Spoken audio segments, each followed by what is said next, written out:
It's Wednesday nights. That's right, 7:30 p.m. We live, cause we live.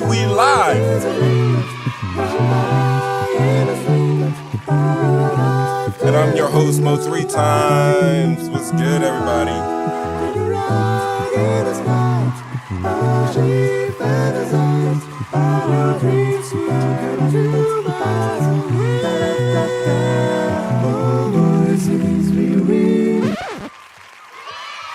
Ew, what's going on, everyone? What is going on? It's Mo 3 times here. Welcome to We Live. And tonight we go where the headlines are loud, but the truths are louder. What happens when political operatives invade black campuses? Huh? What it means when a president speaks to the world while his country burns from within. How an attack on an ICE facility pulls immigration and violence back into the spotlight. And finally, why voice... I can't even speak. There we go. Finally. Why voices like mine and maybe voices like yours and yours and yours and yours out there, why could you find yourself being labeled as dangerous? All right. It's not going to be just commentary. It's going to be talking about survival tonight. Let's see what's up. Where the Jump Out gang at? Many people know them as the Jump Out Boys in their city. Are we making it? Making it there. Craziness. I probably want to... There we go. I should have done the live chat, but I haven't done the live chat yet, guys. Let me get that popping. And then we can see who's out there right now. Oh, look. I'm actually live. I'm live right now. We got Flashback in here, right mid. Love's in here. Oh. In the wrong place. But that's all right, because we're all in here. Yo, it has been a crazy week, honestly, news-wise. There's been a lot of crazy events that have been taking place for like the last couple of years, but man, like this week has been crazy, and I get to cover it just like a small portion of what's actually going on. So that's why it's the we. More horns, more everything like that. It's we because listen. I'd be remiss if I could sit here, and I know it's just like me here, you just hear my voice usually, so it's like me. But no, it's we, because we need, there's no we without you. Duh. And I say that because, man, for what's going on in this world is going to take all of us to get together to bust down some moves. To bust down some moves, right? Because it's ugly out there. All right, got the chat going. That chat looks crazy. I guess that makes sense. Bam. 313-825-5557. That's our call-in line. It's like I was saying, no we without you. We got the Jump Out gang in the building. Many people know them as the Jump Out boys in their city. And then we got you viewers at home.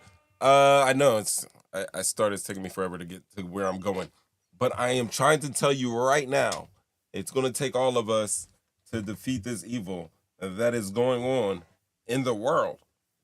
And it's a lot. And it's a lot. It is a lot. And one of the things that I wanted to talk about was there has just been an incident. Let's go to the monitors. Yeah, there we go. All right, so check this out. Basically, a bunch of Charlie Kirk wannabes came to an HBCU. I mean, we got some footage here. I'm going to play it. But what I'm trying to set up is that Charlie Kirk basically built his brand on turning young people into like political foot soldiers. And now there's a lot of imitators. They're showing up at historically black colleges and universities, not to support, not to empower, but they are merely there to disrupt. And they come with the same talking points, the same type of money backing, and the same type of tactics. And the question we have to ask is simple. Why are they targeting HBCUs? Maybe we'll get an answer. Oh, what is going on over here?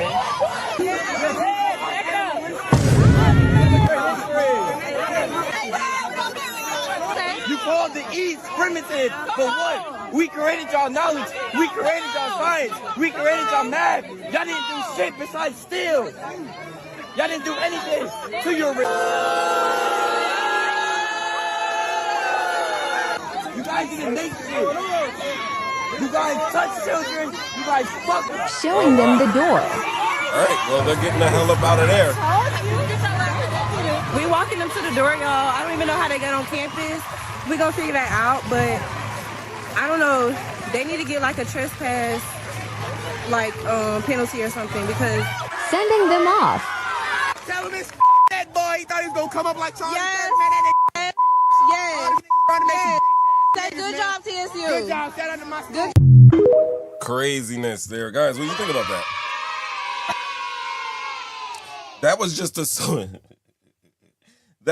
a social media version of basically what happened today at Tennessee State University, historically black college. And that's amazing. Let's see if I got some other stuff going on here. Here we go. Let's hear from WSMV. It's a Tennessee station, Nashville.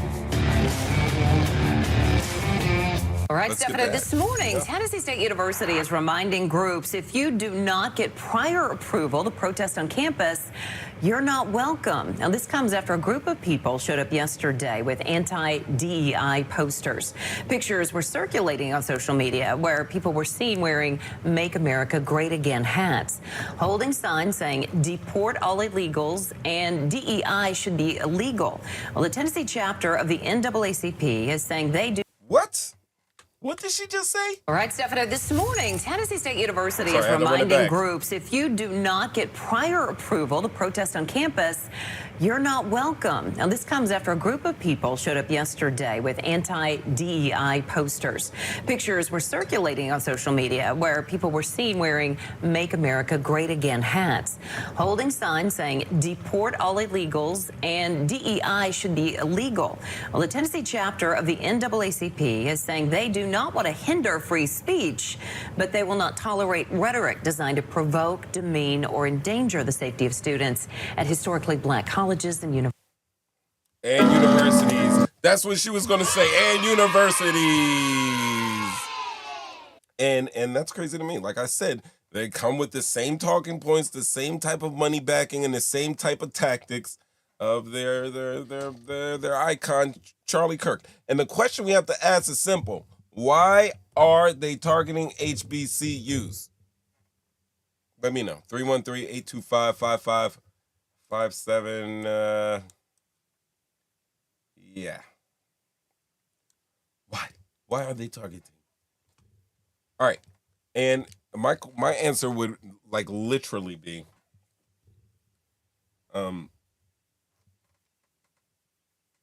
this is crazy.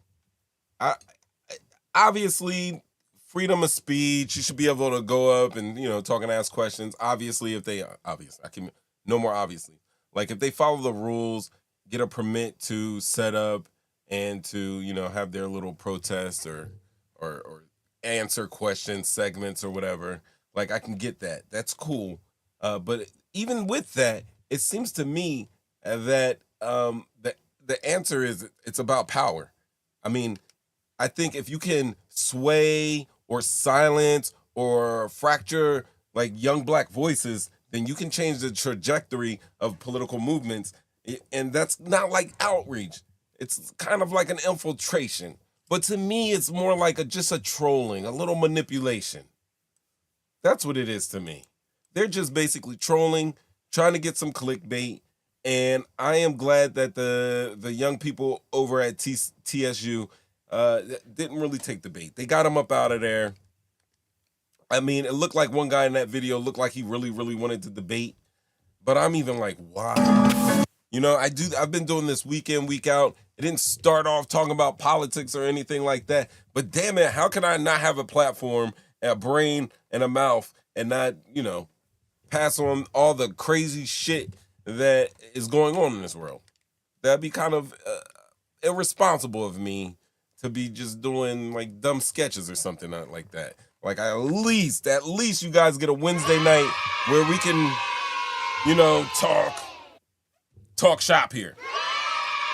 But shameless plug. If you subscribe, click like, share, hit those alerts. I do come on. I be on, and we can talk about other things sometimes. I like movies. Oh man, we went to go see him this week. Yeah, we're gonna have to talk about that one. Because I'm still thinking about that. So yeah, we got a whole bunch of kids following in the shoes of Charlie Kirk, trying to make a quick buck off of trolling young black college students, trying to make them emotional, maybe trying to get beat up out there. And this is not the time or the place to be, listen, I understand. The best way to fight racism is with ease. You know what I mean? Is to actually literally fight racism. But we can't. It's not that time. There are laws and policies, and basically it's a setup, and they're trying to put you in a trick bag. So my advice to everybody out there, if you're approached by somebody and looks like they're just trolling or just being unruly and obnoxious and racist, and they're probably trying to bait you. They're trying to bait you. If you know what I mean, let me know. I got a phone line, 313-825-5557. Everybody, I appreciate it. I see these chats coming in. It's just me out here. It's just me. So I'm going to try to... Oh, yeah. Reese, we going to talk about it. They're definitely going to talk about it. Yeah, the Tennessean wrote about this also. Yo, check this out. Yo, our fool president, I'm just going to go ahead and say it. Might as well just go ahead and play it. Let's go to it. Twice in a period of just 7 months, I have ended 7 unendable wars. They said they were unendable. You're never going to get them solved. Some were going for 31 years, 2 of them, 31, think of it, 31 years. One was 36 years. One was 28 years. I ended 7 wars. And in all cases, they were raging with countless thousands of people being killed. I ended 7 wars, dealt with the leaders of each and every one of these countries, and never even received a phone call from the United Nations offering to help in finalizing the deal. All I got from the United Nations was an escalator that on the way up stopped right in the middle. No. Yeah. He's right. I mean, hold on. Let me see if I can. That's crazy. The escalator stopped on him. What are they called? The teleprompter went out on him. You can see that he's reading from the teleprompter later on in that speech. Oh, let's check it out. I might have some footage here. Happened with Chuck Schumer. Are you going to push Zelensky for peace, President Trump?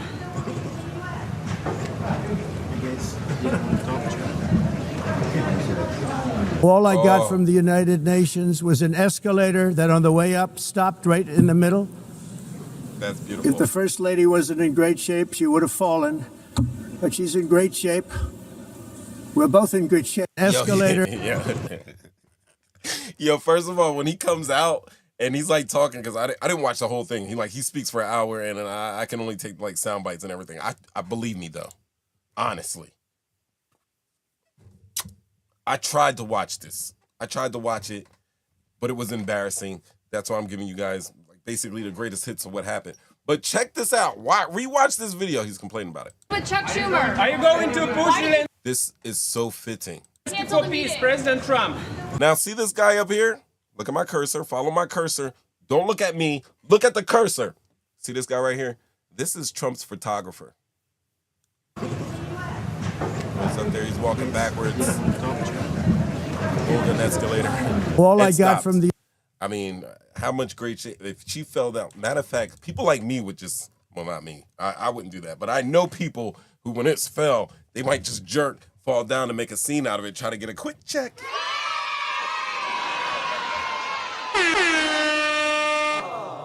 They would do that.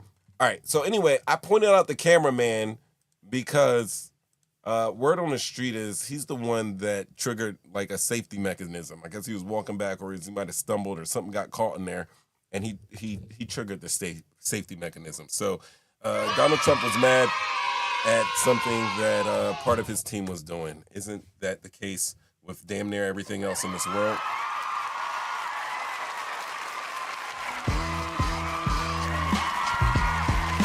We episodes live. Really live. I'm on 3 times. We already talked about Tennessee. We got a call-in line. That's right. That's what I was going to. Call-in line, 313-825-5557. Everybody in the chat, let's go to the chat, see what's going on here. They need some attention. I guess we're talking about the MAGA students the MAGA people that crashed the HBCU. Yes, fools they are. I swear it's jealousy. I've never seen such a group of people obsessed with people that they hate. We don't both them or come looking for them. Yeah, we don't bother them or come look. I understand. We don't bother or come looking for them, but they come looking for us, and that is nuts. You're right about that. I'll give you that. Sweet seller. Reese, oh my God, how was that movie? I'm going to tell you later. Hang out with me, though. Hang out with me. We'll get to it. And the United Nations is laughing at him. More than that, Ricardo. More than that. I don't If the mind going First through Lady this wasn't stuff. in great shape, she would have fallen. But she's in great shape. We're both in good shape. We both stood. They're laughing at him. They are not laughing with him. That man's right. He's right about that. I'll throw the chat up here. You know, it's a we episodes. And then a teleprompter that didn't work. These are the 2 things I got from the United Nations: a bad escalator and a bad teleprompter. They told him to put it in a docx. Put it in a docx. He sent them a PDF. I'm just bullshitting with that one. But, I mean, it could have happened. It could have happened. What is the purpose of the United Nations? The UN has such tremendous potential. I've always said it. It has such tremendous potential, but it's not even coming close to living up to that potential. For the most part, at least for now, all they seem to do is write a really strongly worded letter and then never follow that letter up. It's empty words, and empty words don't solve war. Many years ago, a very successful real estate... Oh, should we comment on that? And, like strong letters, and what is the United Nations for? I'll tell you what the United Nations is for. First, they're peacekeepers and mediators. Their main gig is to stop wars. You know, they start and cool things down, then countries get spicy, they broker peace deals and stuff, send peacekeepers and stuff like that, and keep rival groups from turning into a full-on Game of Thrones. and they try to ensure ceasefires. They've been trying to ensure ceasefires in Gaza. All right, now, it sets global standards for how governments should treat people. Think about like the Universal Declaration of Human Rights. I mean, it investigates abuse, calls out bad behavior. United States of America has been under investigation by United Nations for the treatment of, guess who? Guess what group of people? Yeah, I don't gotta say it. All right, also humanitarian stuff, disasters, war, famine, earthquakes, pandemics. They set goals like to end poverty, fighting climate change, and making sure kids are growing up and they're not drinking poisoned water. They're also act as an international court, kind of like a referee, and then they get together most like a consensus table. You know, every country gets to step up to the mic. So ultimately, you guys should know that the UN cannot, at any reasonable point, force countries to behave. It's more like a big group chat of, for planet Earth than global police. But when it works, it saves lives. It stops wars. And I mean, a lot of coordinated world-changing health and developmental efforts are always at play with them. So, yay for the UN right now. Back to this guy. Developer in New York, known as Donald J. Trump. I bid on the renovation and rebuilding of this very United Nations complex. I remember it so well. I said at the time that I would do it for $500 million, rebuilding everything. He's reading. It would be beautiful. I used to talk about, I'm going to give you marble floors. They're going to give you terrazzo. I'm going to give you the best of everything. You're going to have mahogany walls. They're going to give you plastic. But they decided to go in another direction, which was much more expensive at the time, and which actually produced a far inferior product. And I realized that they did not know what they were doing when it came to construction, and that their building concepts were so wrong, and the product that they were proposing to build was so bad and so costly. It was going to cost them a fortune. And I said, and wait till you see the overruns. Well, I turned out to be right. They had massive cost overruns and spent between $2 and $4 billion on the building and did not even get the marble floors that I promised them. You walk on terrazzo. Do you notice that? As far as I'm concerned, frankly. That's a T-shirt. I'm not going to lie. He gave us a gym there, guys. This is how we'll use it in a roast or a comeuppance for someone. Someone's out there and they're acting like they're all high and mighty, but they got the fake J's on. That's when you remind them. When you see that fake bag and they're like swinging it on you like it's real, even though we know they're all fake. You hit them with that. Yo, you're not walking on marble. That shit's terrazzo.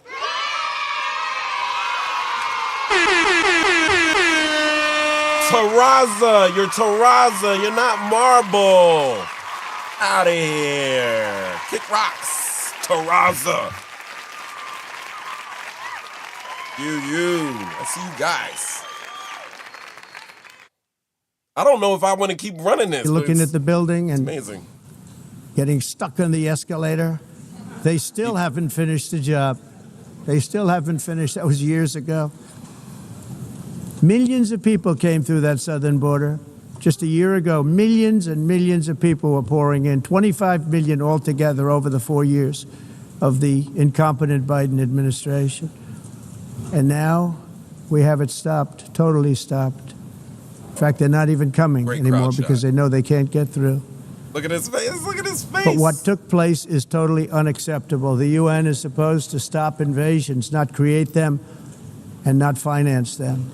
In the United States, we reject the idea that mass numbers of people from foreign lands can be permitted to travel halfway around the world, trample our borders, violate our sovereignty, cause unmitigated crime, and deplete our social safety net. We have reasserted that America belongs to the American people, and I encourage all countries to take their own stand in defense of their citizens as well. All right, I'm going to cut that short. All right, so just to wrap up, Donald Trump stopped before the United Stations with the eyes of the world on him. Now, words matter, and his words matter, and not just for foreign leaders, but for every American who will live with the fallout of those words. Now we're going to have to ask, because some sides are going to be like, yo, he showed strength. But to me, he showed a little instability. Some people are going to be like, yo, he's repairing alliances or he's pushing those alliances away, further away. When a president speaks at that level, it's not just performance. Like that right there sets the tone for wars. It sets the deal for deals. It sets the tone for deals. It sets the tone for peace or for disaster. And we cannot afford to pretend this is only rhetoric. This is him defending and offending at the same time. It's policy in real time. So let me know in the chat. You want to call in, you can do that. I got you. But would you trust Donald Trump to represent your interests before the world? Or is this stage he's using just a mirror for his ego? Let me know. 313-825-5557. Drum riff. We live with Mo 3 times. That man is crazy. You have to do that because I see it. Oh, man. Show them people's faces. Show them people's faces. You see that right there, body language? You know I'm like a part-time body language expert. Look at that. Look at the glare. Look at the mouth lips right here. That's a meme right here. His face is a meme. He's like, what is this guy saying? He's like, oh, he's foolish. She's taking copious notes right here. He don't like it. Arms are folded. Bad body language right there. He's not accepting it. He has something that he would really like to say right now, and he's blocking. You see that? Body language expert. This guy's like, Mexico is like, yo. Nepal's like, this guy's like, are you seeing this? Because he's probably looking at somebody from Turkmenistan or something like. He's probably got a buddy from, this guy up here has a buddy from Turkmenistan that's over here. And they're giving each other the cross-room eyes. You've cross-room-eyed somebody. Nobody wants to be the victim of a cross-room eye. But they're cross-room-eyeing over this crazy. I'm not mentioning names. I see it, and I can call every single one of them out. You're destroying your countries. They're being destroyed. Wow, Lithuania was not looking good. Yes, and that's not good. That's some sneaky yes. Why is the U.S. Navy doing Coast Guard? Oh, man. You bring up, are we talking about the vessel that got missiled out? Got bombed out? That was a crazy one. Thank you guys for reminding me. Because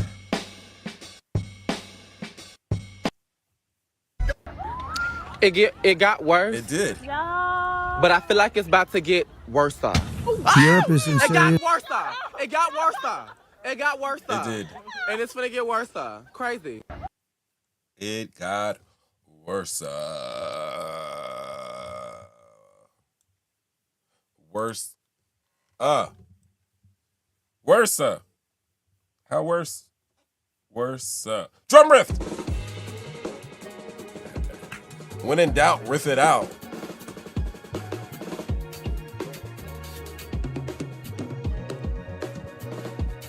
Oh yeah, this behind me. Behind me, that's right. One detainee killed and 2 others critically injured in Dallas ICE facility, Homeland Security says.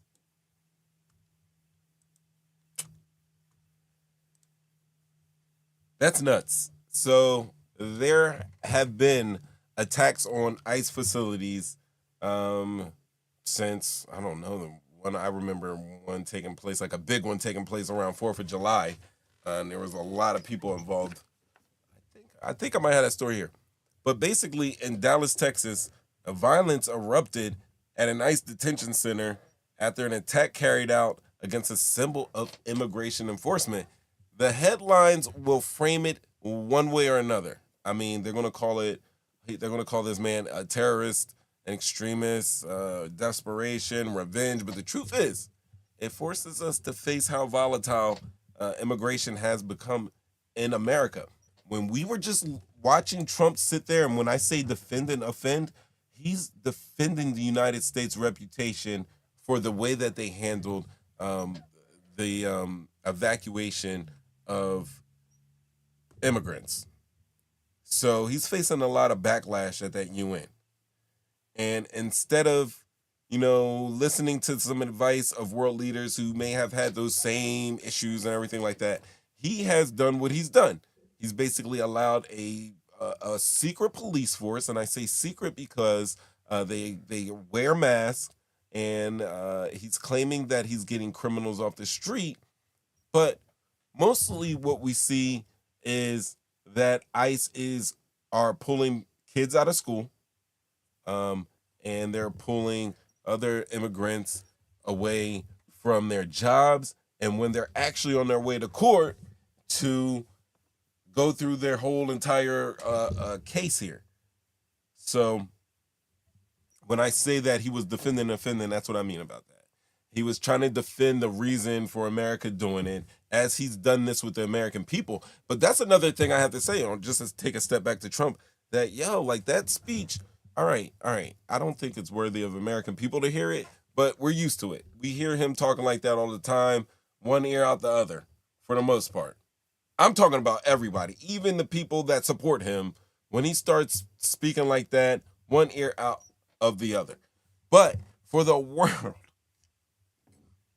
to get up in front of the world, like, just as someone who knows a little bit about communications, like, your message has to be formed brilliantly so you can convey your message to a wide range of people that come from a whole bunch of, different lifestyles and cultures. And what he did there was basically just bullied the UN. And he looked like a total jerk doing it. And it does not look like the world was on his side with anything that he was saying. Let me know how you feel about that. Because as a result, what we see now are ICE facilities being attacked. And in this specific incident, oh my God, sorry, I did not mean to hit that button. But in this specific instance, we're talking about a man shot and killed one detainee and critically wounded 3 others. And let's see who he was.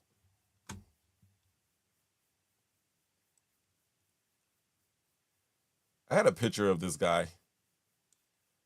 Here he is. His name's Joshua John, and he is the Dallas ICE shooting suspect. Here is a picture of him. I will get out of the way. There he is. He looks Texas there. I'm not going to lie. He looks like he's got a little of the Espanol in him.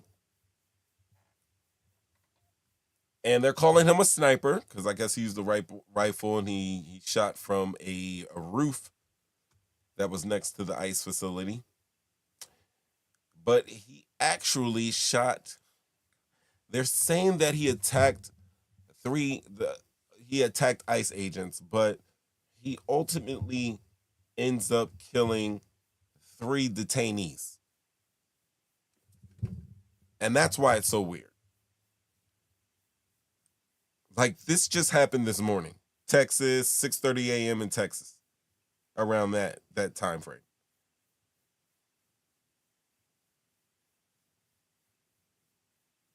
And this is a picture from his 2015 when he was in a county jail. So I'm going to say around here, this time he was probably around like 19 years old because he is 29 right now. So that was 10 years ago. Now, hold on. Oh, look, we got media here. Let's play it. Let's see what we got. When you want the biggest stories, only one name. I'm going to mute that because it's obviously an advertisement. And we can talk about advertisements too. I've grown so weary of them over the years. I'm not special though. Maybe this is it.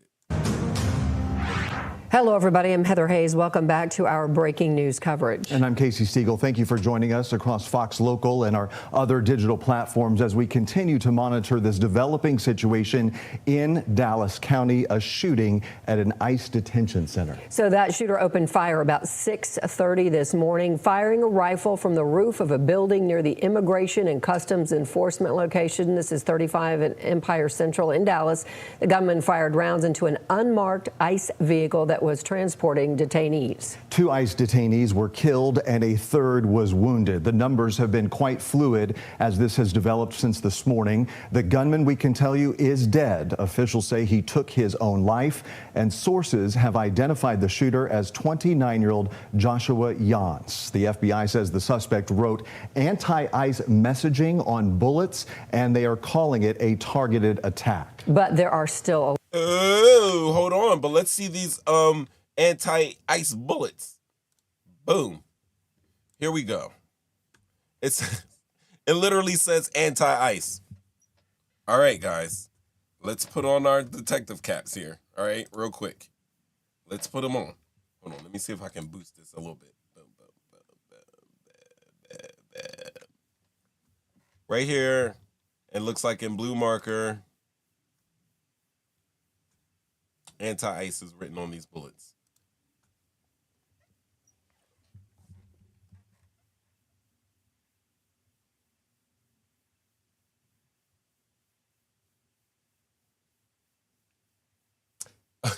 By the way, this was released on social media by our FBI director, Kash Patel.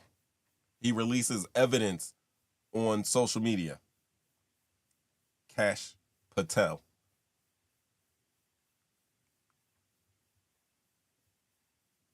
Anti-ice is written on the... Who the hell writes anti-ice on a bullet? Who? Drum riff. Who does that? You writing anti-ice on a bullet? I mean, nobody's shooting. I know nobody in here is shooting unless it's warranted. No one's going out looking for this crap. Not my jump out gang. But anti-ice, it does not escape my mind, my profane mind.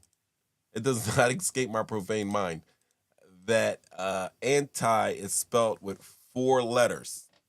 And another word that I would possibly believe in these days and times that could be written on a bullet, other than ice, the 4 letters preceding that would not be ANTI. It would not. It'd be KUCK. I can't spell.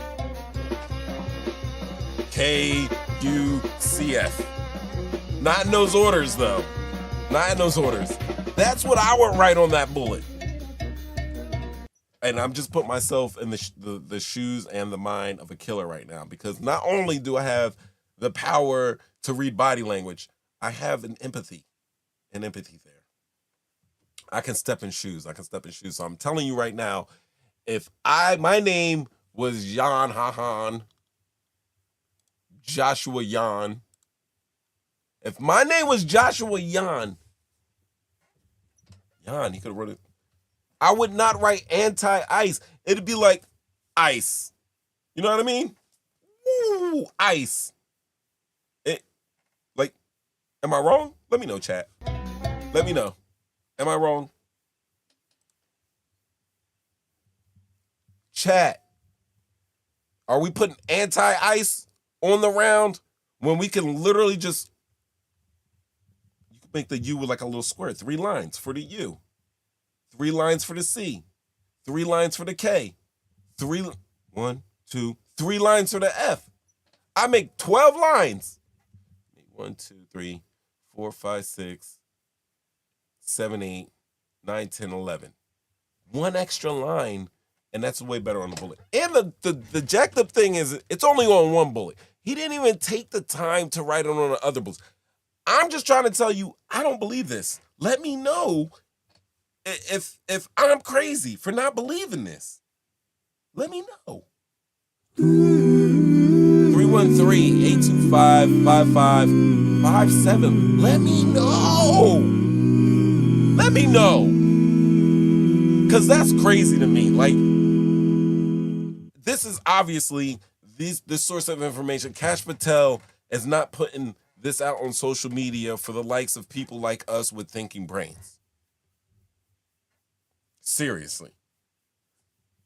I don't want to go to like say nothing would make me believe, because then I might lose credibility. Fuck it. I'll say it.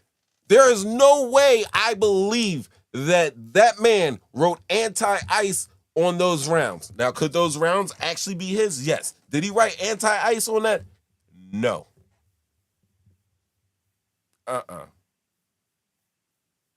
And it's in blue pen.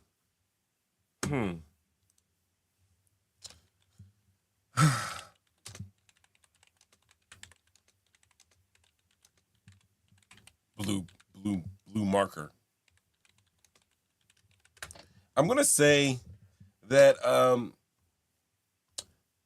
blue ink is used by law enforcement, and the reason why blue ink would be used is because it's used to differentiate a actual legitimate signature from a copy of a signature. Because if you copy a signature, it's coming out black on that printer. Blue ice. It's crazy. They said it was etched in. It's kind of drawn on there. But I think that is nuts. But let's take this a step further. You know what I mean? Because we have all right, first of all, we had Big Balls getting beat up in DC. Right, Reese? Big Balls gets beat up in DC, and that is the precursor for sending in the National Guard and starting that conversation of having the National Guard in the cities, right? Right? Then Charlie Kirk is murdered. That's crazy. There's been, oh man, so many. I watched the video again. I had to, because somebody was putting these little theories out there. But Charlie Kirk gets shot, and guess what now? They're using it as a precursor to go after the radical left to take away the first, oh my God, the numero uno amendment, freedom of speech.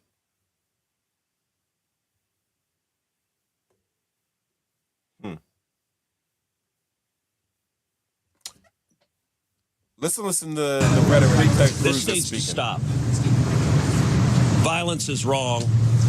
Politically motivated violence is wrong.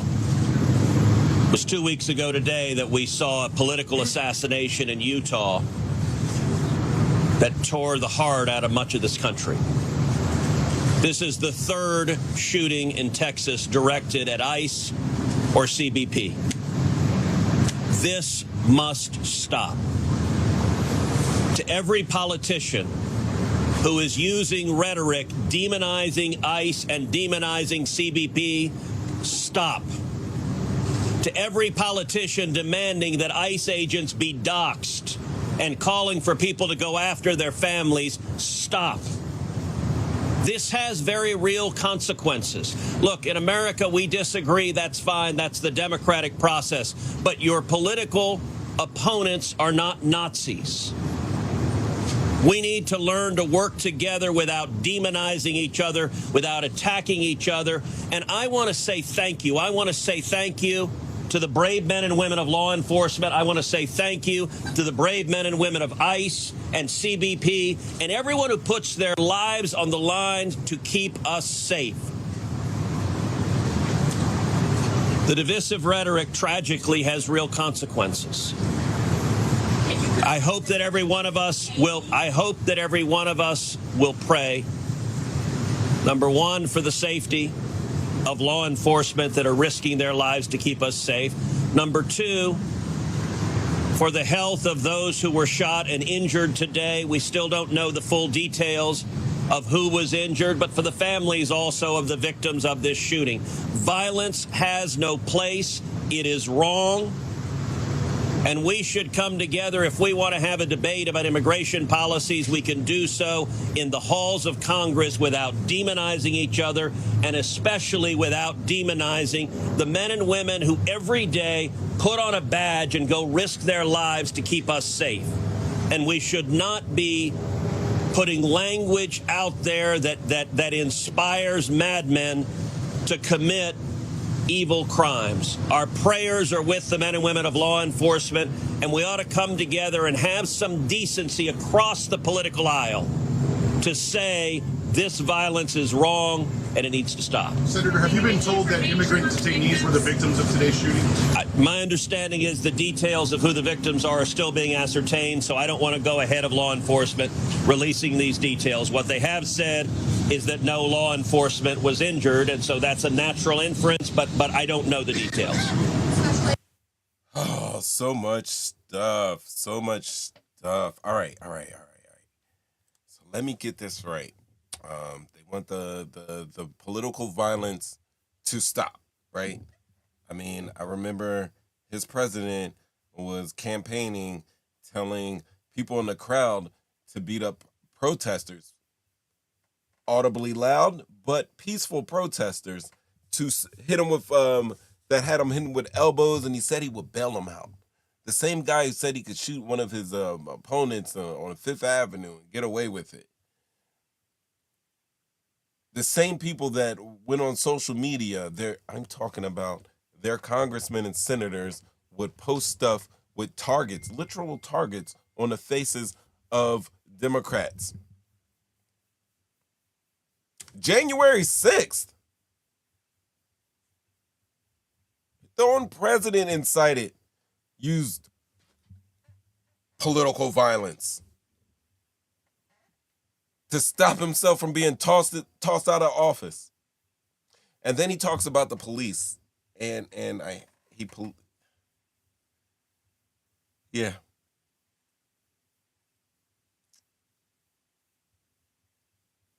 I remember I was kind of proud of Ted Cruz for a second, because after January 6th, I know that he went in a Senate hearing, and that was marking the anniversary, this back in 22. And he said that January 6th was a violent terrorist attack on the Capitol, where we saw the men and women of law enforcement risk their lives. And I was like, damn, Teddy, that's what's up, right? And then he backpedaled the very next day, right? Because he got a little bit of conservative blowback. Why would there be conservative blowback for Ted Cruz saying that a violent terrorist attack on a Capitol, where we saw men and women of law enforcement risk their lives, why would that quip get blowback from conservatives, notably Tucker Carlson? So the very next day, Ted Cruz would go on to Fox and say he misspoke about calling it terrorism. Shout outs to rest in peace, Officer Brian Sicknick. 140 officers injured.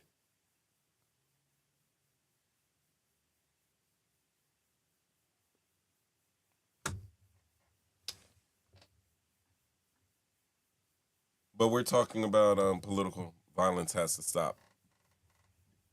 Political rhetoric, violent rhetoric has to stop.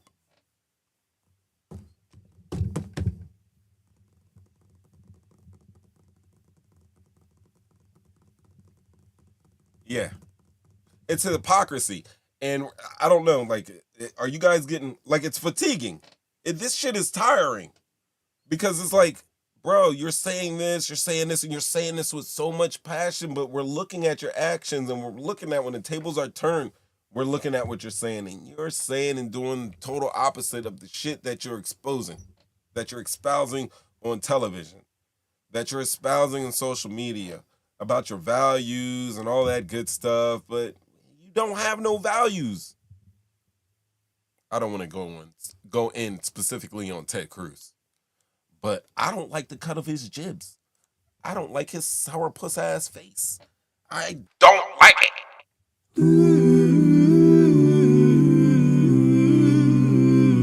I gotta stop. Lauded the cops and condemned the violence, but walked back the terrorist attack, phrasing under pressure without disputing that many officers were hurt. Insanity. But yeah, we get tired of hypocrisy because you're like, yo, but look, we have facts and stats and actual statistics. And they're like, oh no, it doesn't. None of that matters. It doesn't move them. Little by little, I see people coming back, coming to their senses, questioning things, and I guess that's good. But we're not even a year. We're not even a year into this administration, and look how much damage has been done. Only thing I can do right now is go drum riff. Talking shit, getting clicks, original podcast. We live. I'm 3 times. We're in here.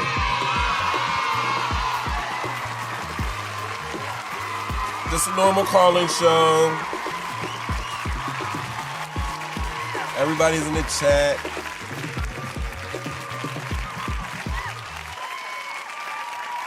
Yeah. Let's go. Let's see what you guys are saying. He looks like Grandpa Munster. Bring it back.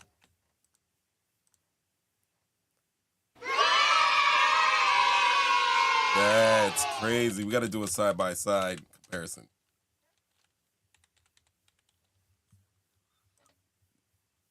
Oh, wow. Oh, wow. Side by side. Where's Teddy? There he is. Side by side. I see it. Yes, I do. It's in right here. It's right here.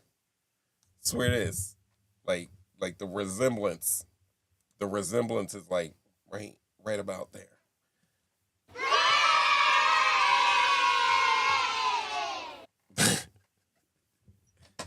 January 6th didn't happen. Yes, it did.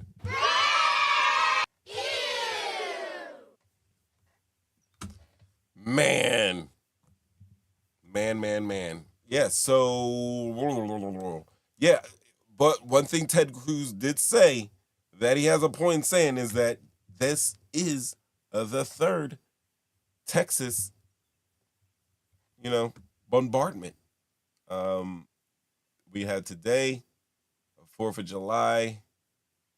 There were 6 women who were arraigned on the Alvarado ICE facility attacks that happened earlier this year, or a couple months ago. But yo, let me know, going back to this bullet, because now we're getting bullets everywhere. Going back to this bullet right here, anti-ice, I am getting good with the green screen. Anti-ice, like,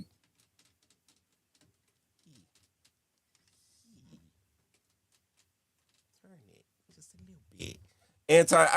Anti-ice right here. Come on. You guys think that's real? Can't talk about it. William. Yeah, we do. And yes, we can talk about it. But that's the thing. And I understand why you're saying it. Because honestly, like, really what's going on is that our rights are being taken away. So like 2 days ago, Donald Trump signed another executive order. Okay? He signed another executive order. Let me bring it up. This one might be important to us. All of us. He's designating Antifa as a terrorist organization. You know what? Because I love you guys so much. Give me a second, and I'll throw this in the chat. I'm gonna throw this this link in the chat so you can follow along if you want. But I'm gonna take this.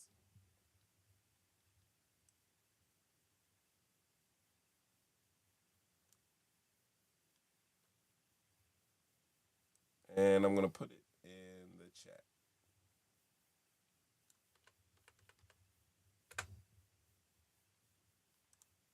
Yeah, it takes you there. I just used it. I'm gonna pin it. Bam, pinned. There it is. Designating Antifa as a domestic terrorist organization. And here's the point nobody wants to say out loud. It does not take bombs or guns to be labeled a threat. Sometimes it only takes your voice. So I'm talking about activists, journalists, critics, and yes, even podcasters have found themselves tracked. They found themselves flagged and labeled as security risks. Terrorists are not always about safety. Sometimes they just want to silence you. And if I can land on one for telling the truth, so can you. The question is, do we allow this fear to silence us, or do we keep speaking while the system is taking notes? Because I'm not sure if the system is taking notes right now. I'm certain though. But the weird thing about this here, the White House designating the Antifa as domestic terror organization, is kind of weird to me. First of all, Antifa isn't some sort of official organization with like membership cards or a headquarters. It's not. It is not. It isn't. You know, it's not like some Rotary Club. It's more like a loosely connected movement made up of like people and groups who identify as anti-fascist. What's wrong with being anti-fascist? Are you for the fascism? Let me know in the chat. Oh, Will, you got to call in and tell us about that. But honestly, well, let me bring up just in case you do call in. I got the calls up. All right. So I think at its core, Antifa is like about opposing far right. It's opposing white supremacists and white supremacy and fascist movements. And sometimes they do it through protests or counter demonstrations. And yes, they have the occasional confrontational or even militant type tactics. And you can't think of it less of a Rotary Club, more like a decentralized network where local groups and individuals pop up under this Antifa banner. I'm putting the quote flags up there. So the key points to know about Antifa is that no, there is no central leadership. There is no Bin Laden for Antifa. It's not a single organization. It's just an ideology. It's an ideology. I can't even talk. I can say acetaminophen. I can't even say it. Tylenol. Oh my God.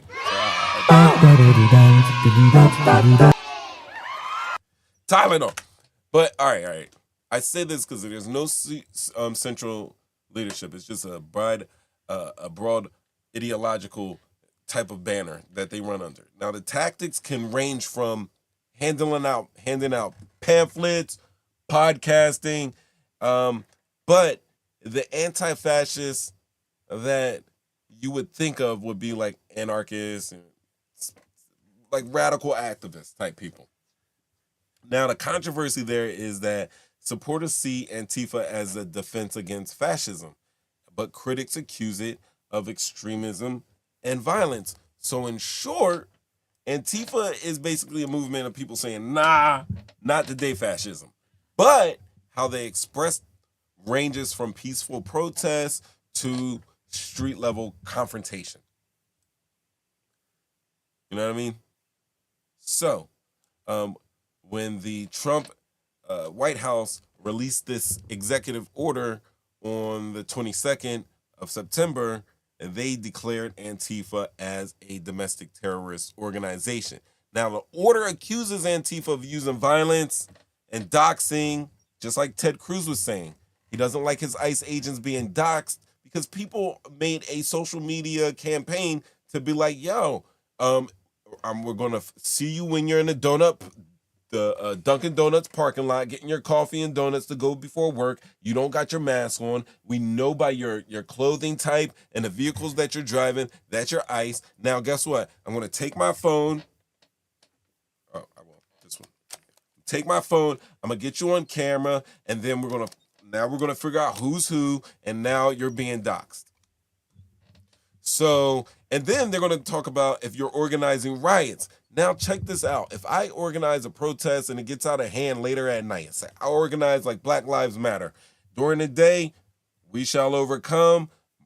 Nice little chants through the street, pretty much peaceful. As soon as that sun came down, people went out in droves. Some people would be, they considered them Antifa, even though they weren't like rocking sweatshirts that said Antifa or like, I don't know what color Antifa would rock, probably black, like an Antifa hat. Like they don't get down like that. But if I organize a protest for during the day and then after the protest it goes crazy, you could literally have me strung up for rioting under this executive order. You know? If you try to undermine law enforcement and the government, that's another thing that they've been accused of. Now, it instructs federal agencies to use all applicable authorities to investigate, to disrupt, and dismantle any and all illegal operations conducted by Antifa or any person claiming to act on behalf of Antifa. But if you're doing investigations, it doesn't have to be about anybody you claim. Dude, people got flown out of here and got their lives rearranged because they wore Chicago Bulls hat or had a cross, a Christian cross crucifix tattooed on their body or a crown. They got taken out of this country, expelled to another country. Most times country that they ain't even come from. And this just happened over this past summer. So now this executive order is kind of adding a little bit more legitimacy to those tactics. And that's crazy because it's so broad and so vague. And since Antifa isn't like a main brick and mortar type of organization, anybody can be considered Antifa, including yours truly. I don't believe Antifa has card-carrying members, and I don't have an Antifa card. But people who, case in point, there is a journalist just got fired from her job, and she didn't for writing about Charlie Kirk. She gave the news and then used Charlie Kirk's own words, printed his own hateful words, I believe in a Washington Post, and they fired her. She didn't say anything. She used that man's words. You guys see how Jimmy Kimmel ended up? He didn't say anything controversial. He made criticisms. He pointed out that, hey, you was all on this man's lower half, and we're asking you questions about him, and you just bypassed that, and you're talking about your ballroom, President Trump. And that was enough to send the FCC director, who's also MAGA, to send threats over social media. He went on a podcast, then made a social media post, and ABC took his advice and suspended Jimmy Kimmel indefinitely. I've watched Jimmy Kimmel a couple times. I remember back in the day. I do remember the whole, he dressed up full body to toe, blackface to be Karl Malone. And I thought that was crazy. And yeah, like he's a millionaire, probably multi-millionaire. I think he's paid at least like $10 million a year to do that show. But not only that, he's got people there. It's not just Jimmy Kimmel. He's got a band. He's got a person that does the lights. He's got a person that does the craft services, that gets his green room ready, that vacuums, that cleans up. There are hundreds of jobs tied to that one show. So if that show gets suspended, there's a lot of people that can't eat. But we focus on Jimmy Kimmel, but he's a multimillionaire. He's going to be all right. You know, as long as he, kept his money halfway decent. All right. So what does the law say about this designating Antifa as a domestic terrorist organization? It says there is no existing legal mechanism to designate a domestic group as a terrorist organization. The U.S. law currently allows the government to designate foreign organizations as terrorist ones. And that's usually under the Secretary of State, and then restricting funding and support and everything. But there is no statute that gives a president any federal agency or the power to formally label a domestic group or movement as a terrorist organization in that way. Legal scholars are saying you can't prosecute ideology or loosely affiliated movement just by calling it terrorist. But that's what legal scholars are saying. We understand what our Supreme Court looks like today and how it's running out right now and how everything's playing out right now. Right? I mean, we can get into the First Amendment and we can talk about how the executive order actually does say implemented consistent with applicable law. In other words, if existing law does not allow something, that this will override what the order said. And it also specifies that it does not create any right or benefit enforceable at law or equity by any party against the U.S. government. So essentially, the administration may be trying to use existing laws like assault and conspiracy, property damage, because, the lefty radicals love to blow up Teslas, but more aggressively against individuals who claim Antifa affiliation. Claim is the key operative word, but as we already know, they have J.D. Vance called on the normal American people. He has deputized his fellow MAGA supporters to go off and to go after anybody that's talking a hint of grease. Yo, I don't know. I got suspended off of PlayStation chat one time for like a week or two. And this guy started some stuff with me. I wasn't even bothering. Like, he messaged me. We were on a boxing game. It gets stupid sometimes. And he messaged me and we were having a little back and forth. And I ended up getting suspended. Like, I'm not gonna lie, I was baited. This guy baited a conversation, and I'm a real one, so we're gonna have that conversation. But when it got a little too hot for him, he bailed out of that and hit report. They do it online, they do it on the video games. Now we're doing it as law, as an executive order. So, bottom line, Trump administration says Antifa is now a terrorist organization. Legally, it's weak ground. There's no clear legal framework for any of that nonsense. But this order may be a little bit more symbolic, right? A little political. And then it is immediately enforceable. It's something to keep his name in the headlines, to keep him controversial, because they already voted, I believe, 51-49, and we are not releasing those Epstein files. Ever. Well, at least not in these couple of years. Maybe after 2026. But by then, I'm going to say that whatever is not redacted is going to be shredded. That's just my thoughts on that.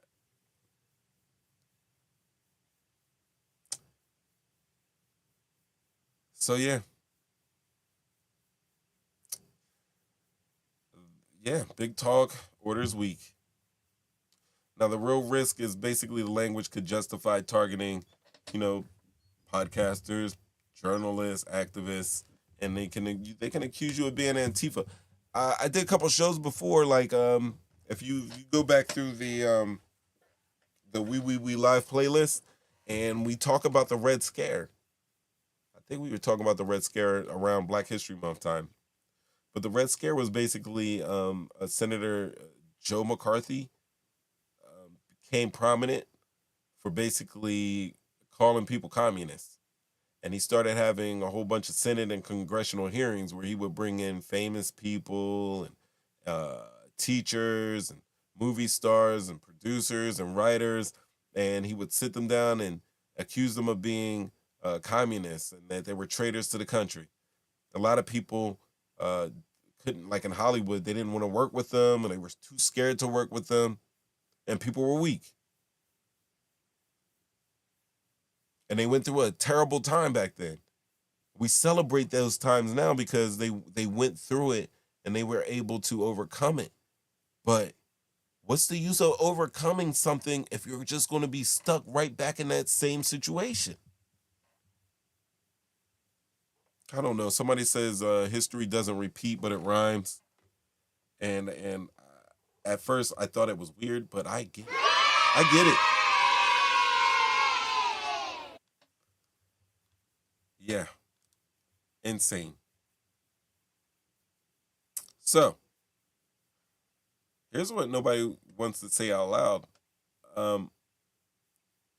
It does not take the bombs or guns to have you to be labeled as a threat. Sometimes it only takes a voice. Activists, journalists, critics, and yes, that's right, podcasters like me, we are being tracked. We are being flagged. And we are being labeled as security risks. Maybe some of you guys in my comments commenting, calling. It's not always about safety. Sometimes they just want to silence us.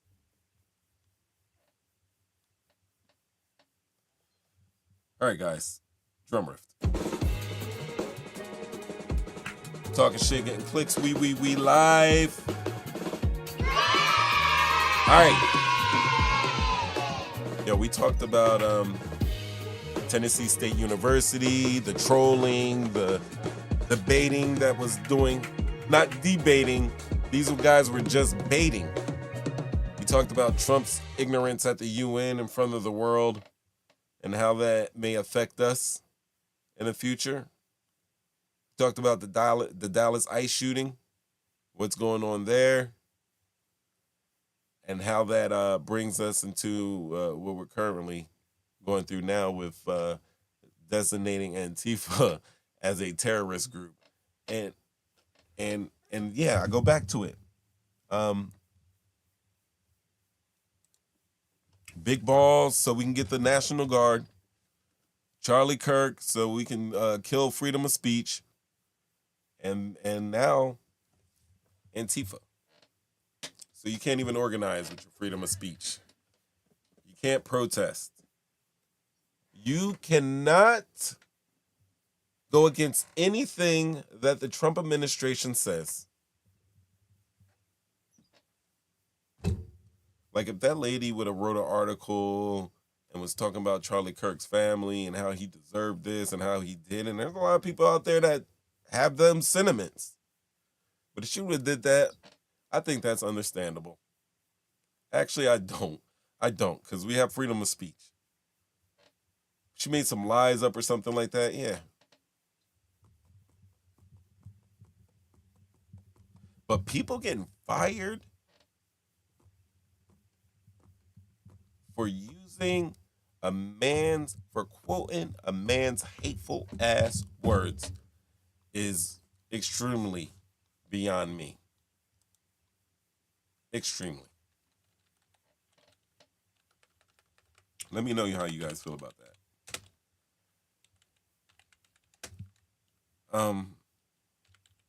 And then in closing, I would just like to say that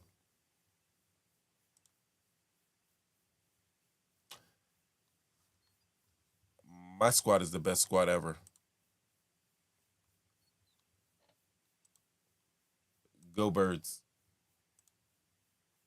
They are not going to play me. I gotta log in now. Oh, that's TikTok. That's why. It's TikTok. Only thing I wanted to show you guys was Jordan Davis returning that block punt. That's all I wanted to do. Go Birds. And honestly, I love my Eagles. But if I got to give them up for some freedom, I'll do it. I will do it. Freedom first. Now let's watch it.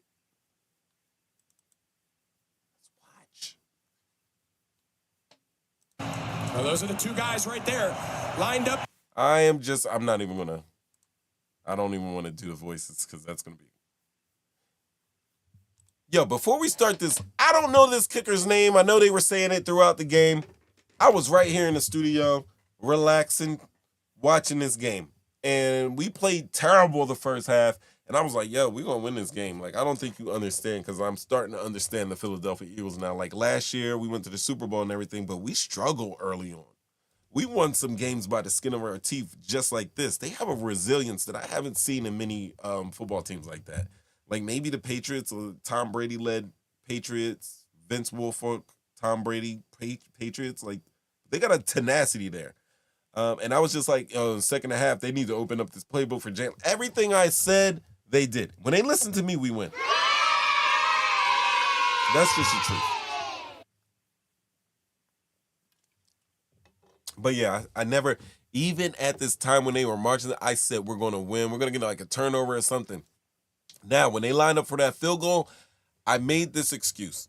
And the reason why I stopped this, let me get back to that. As you can see, I like to go around the world with things. But check this out. This kicker all game was giving our special teams issues. I do not know his name. I don't care. He's a guy who just got 2 block kicks in one game. But what he was doing, he's doing a special type of squib kick. Usually we got a new kickoff rule in the NFL where it's just crazy. They're trying to end some injuries or whatever. So it's kind of hard to run one back, but it's still possible. They still do it. So a lot of kickers just kick it out of the back of the end zone because they've kind of moved the kickoff spot up a couple yards. What he is doing is he's trying to keep the ball into play. So he's squibbing it down. And he's got some type of little weird knuckleball angled pull shot kick that when the Eagles were trying to handle the ball, it was like bouncing off of them, and they were kind of bobbling it, and then they will ultimately pick it up. Like, we didn't lose or like a fumble. They didn't recover a fumble or anything, but they were doing it just enough to get the runner to pause so much that by the time he got the ball, they were already on him, and we were starting out with bad field position the entire time. His body, his muscle memory is kicking squib kicks for field goals even. That's what I said. I said this. I'm kind of a genius.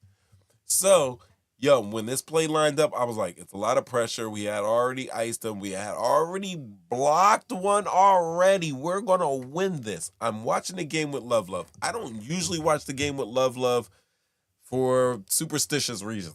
Like, we will watch it. I'll watch a game with her and everything like that, but we usually don't watch games together. She's in the house watching other games, and I'm in here watching the Eagles because I'm not afraid to watch my birds. But she gets a little stressed with it. So she's in this game watching with me. She's starting to complain and moan and groan like, we're going to lose this. I'm like, yo, chill. We're going to win this. Like, yo, what are you talking about? We're going to win this. So right before this kick, I say, Love, watch this. I'm about to show you. We're going to win this game. He's not getting this. And she goes, I think I'm the jinx. I'm going to walk out of here. And because when I'm not here, the Eagles do good. So she walked out. And I think by the time he kicked it, she was just reaching the patio door, and I'm screaming like a banshee in here. Oh, go. Whole game I was chill. A lot of good action happened in that game. Whole game I was chill. When they blocked this, I was like, I told you, let's go. You know what I mean? So let's watch it again. Yep. I don't even know why he's going through these motions. It's not going to go through. Now look at the big boys from Georgia up front. Jordan Davis was over 300 pounds before the season started. And during camp, they were like, yo, you can't play football until you get under 300 pounds. He got under 300 pounds, and look, not only block the kick, but scoop it up and score off of that. Big man rumble, big man rumble. By the way, they said he was running at a speed of damn near over 18 miles per hour, taking that ball back. This is one of the most amazing wins of all Eagles history.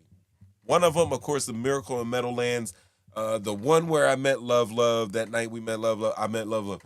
Jordan Matthews walk-off, overtime, bomb from Sam Bradford. This is a special moment. That's all I'm saying. Oh, by the way, just so you guys know, I'm going to brag. I'm going to brag on myself right now. Eagles won. Cowboys lost. And I won fantasy. It's a great week. I've had a great week.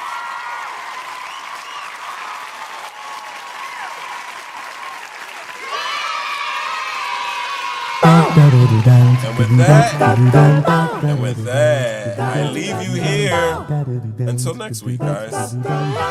Everybody, thanks for coming out, showing up and showing out. Jump Out Gang in the building. Many people know them as the Jump Out Boys in their city. Thanks for coming out. Wednesdays, 7:30 p.m. We talk shop here.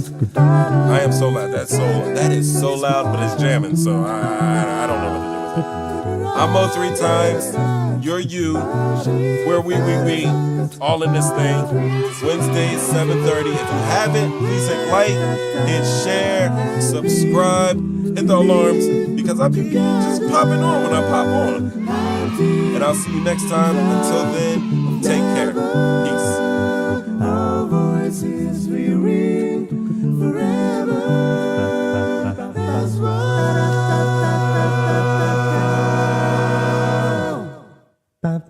Yeah, I'm gonna let that roll. I'm gonna let that whole thing roll. Y'all enjoy that.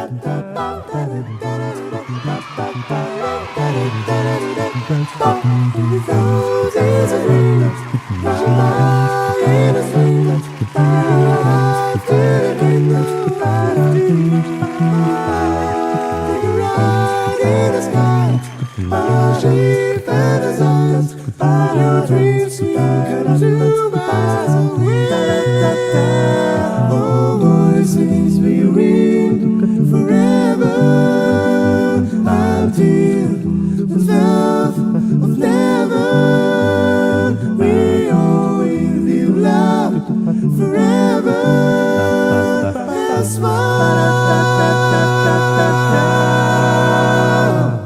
come to see victory in a land called fantasy. Loving life for you and me.